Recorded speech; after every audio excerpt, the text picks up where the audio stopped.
کنواری حاملہ۔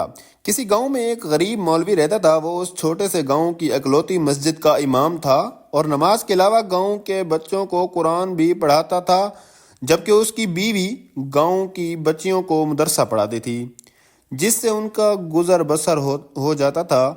ان کی ایک ہی بیٹی تھی جو کہ بہت خوبصورت تھی۔ اس کی خوبصورتی کے چرچے دور دور تک پھیلے ہوئے تھے اور یہی بات گاؤں کے چودھری صاحب کے بیٹے تک بھی پہنچ گئی۔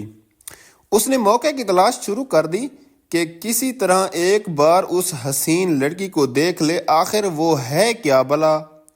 ایک دن وہ مولوی صاحب کے گھر چلا گیا کہ کچھ نیاز وغیرہ دینے کے بہانے مولوی کی بیٹی کا دیدار ہو جائے گا، اور اس طرح وہ اپنے مقصد میں کامیاب ہو گیا۔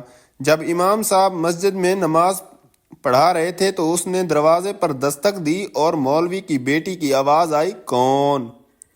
اس نے کہا کہ اس کے پاس کچھ سامان ہے جو چودھری صاحب نے بھیجا ہے، وہ لے لیں۔ لڑکی نے کہا کہ آپ دروازے میں رکھ دیں، میں اٹھا لوں گی۔ اس نے سامان رکھا اور وہیں انتظار کرنے لگا۔ جب لڑکی نے سمجھا کہ سامان رکھنے والا چلا گیا ہے تو اس نے سامان اٹھانے کے لیے دروازہ کھولا تو اس لڑکے نے اسے دیکھا ہی نہیں بلکہ اس پر عاشق ہو گیا اور وہیں اپنا دل دے بیٹھا۔ لڑکا گھر آیا اور ضد پکڑ لی کہ اس نے شادی کرنی ہے تو مولوی کی بیٹی سے ہی کرنی ہے۔ چودھری صاحب اس رشتے کے حق میں نہیں تھے۔ انہوں نے بیٹے سے کہا کہ میں جا کر مولوی صاحب سے بات کرتا ہوں۔ چودھری صاحب آئے اور مولوی سے کہا کہ میرا بیٹا شراب پیتا ہے، جوا کھیلتا ہے اور ہر برائی میں اپنے بیٹے کے لیے آپ اپنی بیٹی کا رشتہ مانگنے آیا ہوں۔ اگر آپ انکار کریں تو میں ہنسی خوشی چلا جاؤں گا۔ یہ نہ سوچنا کہ میری ناراضگی آپ کی زندگی میں کوئی خلل ڈالے گی۔ اب ظاہری سی بات ہے مولوی صاحب نے انکار ہی کرنا تھا۔ چودھری صاحب گھر گئے اور بیٹے سے کہا کہ مولوی نے انکار کر دیا ہے اور بس دوبارہ کبھی اس گلی میں نہ گزرنا۔ لیکن لڑکے کو بہت غصہ آیا، اتنی دولت، عزت اور شہرت کے باوجود مولوی نے یہ رشتہ کیسے ٹھکرا دیا؟ میں ضرور انتقام لوں گا، اور اس نے دل میں انتقام کی ٹھان لی۔ ادھر مولوی صاحب کی بیٹی بیمار ہو گئی اور اسے پیٹ میں درد شروع ہو گیا۔ پہلے تو وہ گھریلو ٹوٹکوں سے علاج کرتے رہے، لیکن جب بیٹی کا پیٹ پھولنے لگا تو وہ گاؤں کے واحد حکیم کے پاس چلے گئے۔ اس وقت الٹرا ساؤنڈ وغیرہ اور جدید آلات تو تھے نہیں، لہٰذا حکیم صاحب نے بچی کی نبض چیک کی۔ پیٹ درد کی شدت کا جانتے ہوئے بتایا کہ آپ کی بیٹی حاملہ ہے۔ مولوی کے گھر میں تو جیسے کوہرام مچ گیا، ایک قیامت آن پڑی۔ مولوی نے بیٹی کو بہت مارا پیٹا کہ کس کے ساتھ منہ کالا کروا آئی ہے، کس کا بچہ ہے تیرے پیٹ میں۔ ایک دو بار اسے قتل بھی کرنا چاہا، لیکن ماں بیچ میں آ گئی۔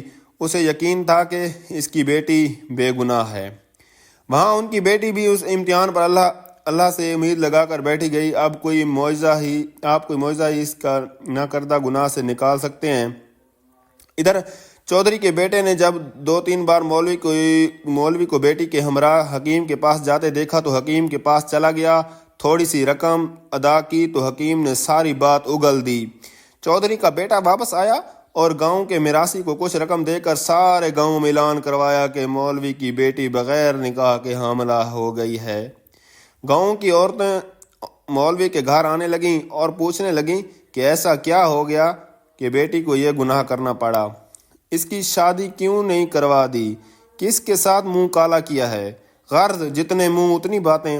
گاؤں کے پنچایت نے مولوی صاحب سے امامت واپس لے لی اور انہیں 1 ماہ کا وقت دے دیا کہ وہ اپنی رہائش کا بندوبست کسی اور گاؤں میں کریں۔ گاؤں والوں نے بھی اپنی بچیوں کو مولوی کی بیوی کے پاس بھیجنا چھوڑ دیا۔ ہر طرف سے مولوی صاحب پریشانیوں میں گھیرے جا چکے تھے، انہیں کوئی راستہ دکھائی نہیں دے رہا تھا۔ ایک دن وہ پریشانی کے عالم میں بیٹھے تھے کہ دروازے پر دستک ہوئی۔ جا کر دروازہ کھولا تو سامنے ایک خوبرو نوجوان کھڑا تھا۔ اندر آنے کی اجازت طلب کی تو مولوی صاحب پریشانی کے عالم میں کچھ سوچنے لگے۔ لڑکا سمجھ گیا اور اپنا تعارف کروایا کہ میں آپ کا شاگرد، بچپن میں آپ سے قرآن پڑھا ہے، فلاں شخص کا بیٹا ہوں اور برابر والے گاؤں سے آیا ہوں۔ مولوی صاحب نے پہچان لیا اور اسے اندر لے آئے۔ اس نے اپنے آنے کا مقصد بتاتے ہوئے کہا کہ اسے معلوم ہوا کہ آپ کی بیٹی کے ساتھ یہ ماجرا پیش آیا ہے۔ مزید بتایا کہ وہ شہر سے حکمت کو کورس مکمل کر کے آیا ہے اور گاؤں میں حکمت خانہ بنانے کا ارادہ رکھتا ہے، لیکن آتے ہی اسے اس بات کا علم ہوا تو اسے یقین نہیں آیا کہ یہ واقعہ سچ ہے، اور وہ اس کا راز معلوم کرنے پہنچ گیا۔ مولوی صاحب کو بھی کچھ امید ہی نظر آنے لگی۔ اس لڑکے نے مولوی صاحب کی بیٹی کی نبض دیکھی تو کچھ تفصیلات پوچھیں، اور پھر کچھ سوچتے ہوئے مولوی صاحب سے ایک بکرے اور ایک کتے کا بندوبست کرنے کو کہا، جبکہ لڑکی کو دن کا کھانا کھانے سے منع کیا اور بھوکا رہنے کو کہا۔ اس کی بات پر عمل کرنا پڑا مولوی صاحب، اور کرتے ہی بھی کیا، ڈوبتے کو تنکے کا سہارا۔ رات تک سارا بندوبست کر دیا۔ لڑکے یعنی حکیم نے گاؤں کی کچھ معزز عورتوں کو بھی بلوا لیا اور ان سے بکرے کا گوشت پکانے کو کہا۔ جب گوشت پک چکا تو اس لڑکے نے لڑکی سے کہا کہ پیٹ بھر کر گوشت کھائے۔ لڑکی بھی صبح سے بھوکی تھی، جب جی بھر کے گوشت کھایا۔ جب لڑکی نے گوشت کھایا تو اس وقت تک محلے کے کچھ مزید لوگ بھی مولوی کے گھر کے باہر جمع ہونا شروع ہو گئے کہ یہاں کیا ماجرا چل رہا ہے۔ اس لڑکے نے مولوی صاحب کی بیٹی کو بلوایا اور دوسرے کمرے میں لے گیا، جہاں اس نے پہلے سے کتا ذبح کر کے رکھا ہوا تھا۔ اس لڑکی کو بتایا کہ جو گوشت اس نے کھایا ہے وہ اس کتے کا ہے۔ بس پھر کیا تھا، لڑکی نے الٹیاں شروع کر دیں۔ جو کچھ کھایا تھا سب باہر آنے لگا۔ کچھ ہی دیر میں اس کے پیٹ سے الٹی کے ذریعے ایک مینڈک بھی باہر نکل آیا، جسے سب محلے والوں نے اپنی آنکھوں سے دیکھا۔